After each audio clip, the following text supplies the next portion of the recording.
Infopodcast. Sant Cugat en 3 minuts. Us parla Joan Garcia. Avui en Infopodcast d'aquest dilluns 25 de novembre començarem parlant del nombre de denúncies per violència de gènere i violència domèstica al municipi, que ha disminuït notablement.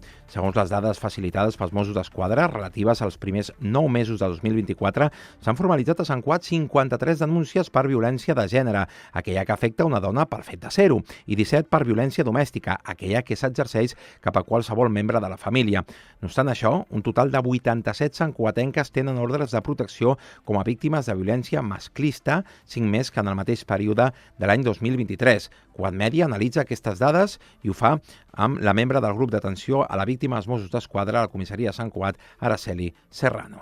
L'objectiu, evidentment, és donar suport i una atenció especialitzada a totes les víctimes. De vegades no és sempre per agafar denúncies, moltes vegades és per orientar. Hi ha molta gent que ve aquí i el que necessita és un advocat o necessita explicar-ho. Llavors la pots derivar, la pots aconsellar.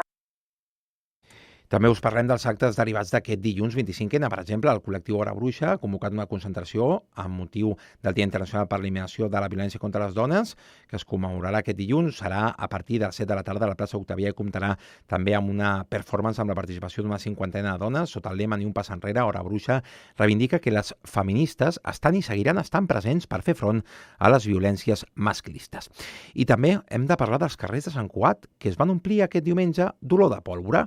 Ha estat per les galejades d'estrabucaires de Sant Cugat i més colles d'arreu del país que s'han reunit amb motiu de la trobada organitzada per l'entitat de la ciutat, una iniciativa que serveix per donar a conèixer la tradició trabucaire entre la ciutadania amb tallers per a tots els públics. Els trabucaires, a més, han repartit taps per a les orelles entre la ciutadania que ha seguit la cercavila per tal de protegir-se i d'acostar sense ensurts aquesta tradició.